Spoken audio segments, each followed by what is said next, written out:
Afghan English Academy. السلام علیکم ملګرو په دې ویډیو کې به زه تاسو ته د انګلیش یو څو مهم پرپوزیشنز وایم چې دا په انګلیش کې ډیر زیات استعمالیږي او تاسو ورسره په روزمره ژوند کې همیشه مخامخ کیږئ خو د دې په استعمال تاسو نه پوهیږئ خو په دې ویډیو کې ملګرو ان شاء الله تاسو په هر څه باندې پوه سئ ویډیو تر اخره پورې وګورئ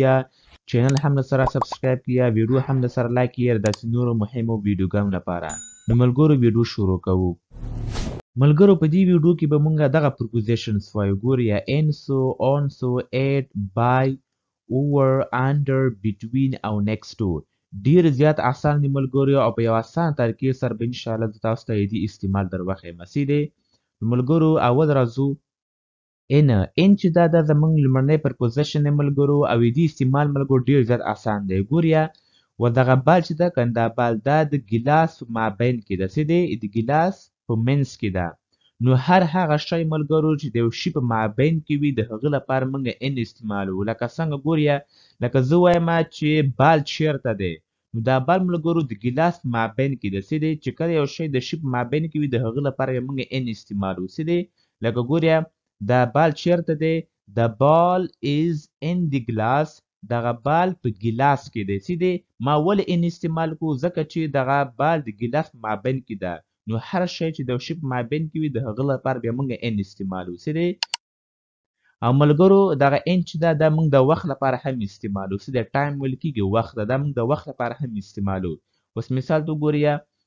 I was born in 2005 زه زیږېدلی وم په 2015 کال کې په 2015 کې زه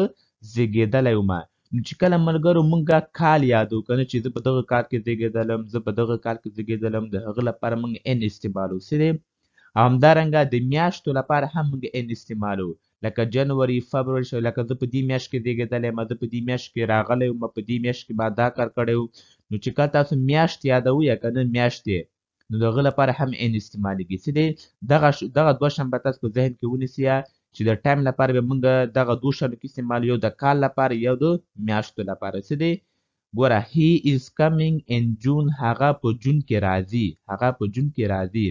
یا هغه په جنوري کې دا کار کړی و هغه په فبروري کې داسې کړي ول د هغه لپاره به موږ ان استعمالوو څه دی نو دې انشاءالله په دې به تاسو پوه شوي یاست ملګرو زموږ دویم پرپوزیشن چې ده هغه اون دی څه دی اون هم ډېر زیات آسان دی ملګرو هر شی چې د یو شي د پاسه ایښی وي څه دی و دا کتابونه چې دي کنه دی د میز د پاسه کېښودل شوي دي نو دې لپاره موږ اون استعمالوو څه دی لکه موږ وایو چې کتابونه چیرته دي نو څنګه به وایو the books are on the table دا کتابونه د میز د پاسه دي دلته ما اون استعمال کو څه دی اون مې ولې استعمال کو ځکه چې دا کتابونه د میز د پاسه دي نو هر شی چې د یو شي له پاسه وي د هغه لپاره موږ اون استعمالوو څه دی the books are دا کتابونه دي on the table په میز باندې او ملګرو دا اون چې ده کنه دا هم د وخت لپاره استعمالیږي څه دی د کوم وخت لپاره لکه موږ وایو دلته سنډې ده لکه یک شنبه دوشنبه سه شنبه چهارشنبه پنجشنبه جمعه هفته یک شنبه د دغو لپاره هم موږ چې استعمالوو اون به استعمالوو څه دی مثال به اوس راته وایم او بل مهم ملګرو چې مهمه ورځ وي لکه د ازادۍ ورځ وله د یو بل شي ورځ به مطلب خاصې ورځ د ازادۍ ورځ د میلاد ورځ یا داسې نور مهمې ورځې وي که نه د هغه لپاره هم موږ چې استعمالوو اون استعمالوو څه دی نو دغه دوه شیان به تاسو په دې کې یاد لرئ چې اون دغه د هفتې د ورځو لپاره استعمالیږي او د مهمو ورځو لپاره استعمالیږي څه دی اوس مثال ته وګورئ I go to gym on Sunday زه جیم ته ځمه په یکشنبې ورځ باندې څه دی یا زه د یکشنبې په ورځ باندې زه بازار ته ځم یا د یکشنبې په ورځ باندې زه بل چیرته ځم دلته یکشنبه دوشنبه سه شنبه هر یوه ورځ تاسو دلته یادولی شئ خو چې به ورسره استعمالوو یا اون به ورسره استعمالوو یا څه دی بل وګورئ we meet on Independence Day موږ ملاقات کوو د ازادۍ په ورځ باندې څه دی نو we meet موږ ملاقات کوو on Independence Day د ازادۍ په ورځ باندې دلته تاسو هغه مهمه ورځ تاسو دلته یادولی شئ چې هغه مهمه یعنی مشهوره ورځ وي څه دی نو هغه لپاره هم بیا تاسو اون استعمالولی سئ نو دا تاسو په یاد لرئ بل د ملګرو موږ سره ایټ د ایټ ته که نه دا د ځای او د وخت لپاره دا هم استعمالیږي څه دی دا د ځای لپاره او د وخت لپاره لکه څنګه اول راځو د ځای لپاره مطلب د ځای لپاره موږ څنګه استعمالوو I am at home زه په کور کې یم څه دی لکه زه په کور کې یم نو دلته د کور لپاره موږ بیا چې استعمالو at استعمالو څه دی نو دا place مطلب ځای دی home سره چې دی یو ځای دی she is at the park هغه په پارک کې ده نو پارک لپاره هم چې استعمالو at استعمالو څه دی نو د کور او د پارک لپاره هم at استعمالیږي بل د ملګرو سره د وخت لپاره at موږ څنګه استعمالو دا هم ډېر زیات مهم دی ګورئ د at لپاره د at چې دا د ټایم لپاره په کوم وخت کې استعمالیږي لکه د بجو لپاره استعمالیږي څه دی لکه په 2 بجې په 5 بجې په 6 بجې په 10 بجې دې لپاره موږ بیا at استعمالو څه دی اوس مثال ته وګورئ I eat lunch at 2 p.m. زه د غرمې ډوډۍ خورم په 2 بجو باندې څه دی نو دلته 2 بجې چې سو دا وخت سو نو د وخت لپاره موږ چې استعمالو at استعمالو څه دی نو دا به تاسو په یاد لرئ They sleep at 10 p.m. دوی ویده کېږي په 10 بجو باندې نو دغه 10 بجو ته وګورئ نو د وخت لپاره به تاسو همیشه چې استعمالوئ at به استعمالوئ څه دی دوی ویده کېږي په 10 بجو باندې نو دغه دوه شان به تاسو د at لپاره په ذهن کې ونیسئ ملګرو بل پرپوزیشن چې دی هغه دی over د over استعمال هم ډېر زیات اسان دی ګورئ اوس له ګیلاس نه چې بره چې دي دا کتابونه دي پوه شئ نو کوم شی چې له یو شي نه بره وي خو ورسره لګېږي نه ګورئ دا کتابونه له ګیلاس سره لګېږي نه نو دې لپاره موږ over استعمالو څه دی لکه موږ دا کتابونه چیرته دي ګورئ The books are over the glass دا کتابونه چې دي دا د ګیلاس نه بره دي لکه یو بل مثال تاسو اسانه پوه کړم ګورئ ښه The dog is jumping over the glass دغه سپی چې دا له ګیلاس نه بره ټوپ وهي ګوره له ګیلاس سره لګېږي نه څه دی نو له ګیلاس نه بره ټوپ وهي نو دې لپاره موږ over استعمالو څه دی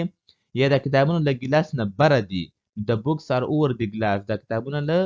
ګیلاس نه بره دي یا دا سپی له ګیلاس نه ټوپ اچوي خو ورسره لګېږي نه دې لپاره موږ over استعمالو بل مثال ته وګورئ The ball is over the glass دا بال چې دا له ګیلاس نه بره دی بل راځو ملګرو موږ under دا هم یو پرپوزیشن دی د استعمال هم ډېر زیات اسانه دی کوم شی چې له یو شي نه لاندې وي څه دی و دا کتابونه چې دي که نه دا کتابونه دا له میز څخه لاندې دي نو دې لپاره موږ under استعمالو The books are under the table دا کتابونه د میز نه لاندې دي دا ډېر زیات اسان دی څه دی under مطلب دی لاندې بل the ball is under the table دغه بال چې دا له ټیبل نه لاندې ده بل د ملګرو موږ سره between مطلب دی په مابین کې څه دی کوم شی چې د یو دوه شیانو په مابین کې وي د هغه لپاره موږ between استعمالو لکه دا بال چې ده د کتاب او د میز مابین کې ده څه دی The ball is between the books and the table دا بال چې ده په مابین کې ده د کتابونو او د میز بل د ملګرو موږ سره next to مطلب دا دی په څنګ کې څه دی The glass is next to the tree دا ګیلاس چې دا د ونې څنګ کې دی نو کوم شی د یو شي په څنګ کې وي د هغه لپاره به موږ next to استعمالو څه دی دا ګیلاس د دې ونې څنګ کې ده بل ته وګورئ The bus is next to the tree دا بس چې دا د ونې څنګ کې ده بل د ملګرو موږ سره by مطلب دی په واسطه لکه څنګه I came here by bus زه دلته راغلم د بس په واسطه څه دی یا زه دلته راغلم د بایسکل په واسطه یا د موټر په واسطه نو I came here by bus زه دلته راغلم د بس په واسطه نو چې کله ته د یو شي په واسطه راځي د هغه لپاره بیا ته by به استعمالوي څه دی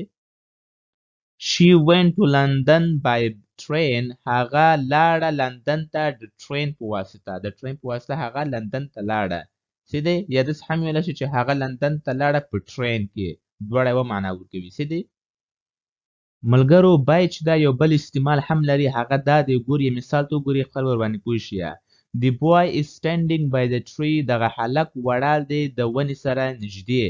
نو کوم شی چې د یو شي سره نږدې ولاړ وي د هغه لپاره هم بیا تاسو by استعمالولی شئ څه دی نو دا هلک د ونې سره نږدې ولاړ دی ملګرو بل مثال ته وګورئ The boy is standing by the swimming pool دا هلک ولاړ دی د لمبېده حوض نږدې ولاړ دی څه دی نو چې کله هم یو څوک یو چي ته نږدې ولاړ وي د هغه لپاره بیا تاسو by استعمالولی شئ نو امید لرم ملګرو چې دا ویډیو به ستاسو خوښه شوې وي او داسې نور ویډیوګانو لپاره ملګرو چینل سره حتما سبسکرایب کړئ او کوم سوال پوښتنه لرئ نو تاسو په کمنټ کې کولی شئ Thank you so much for watching this video.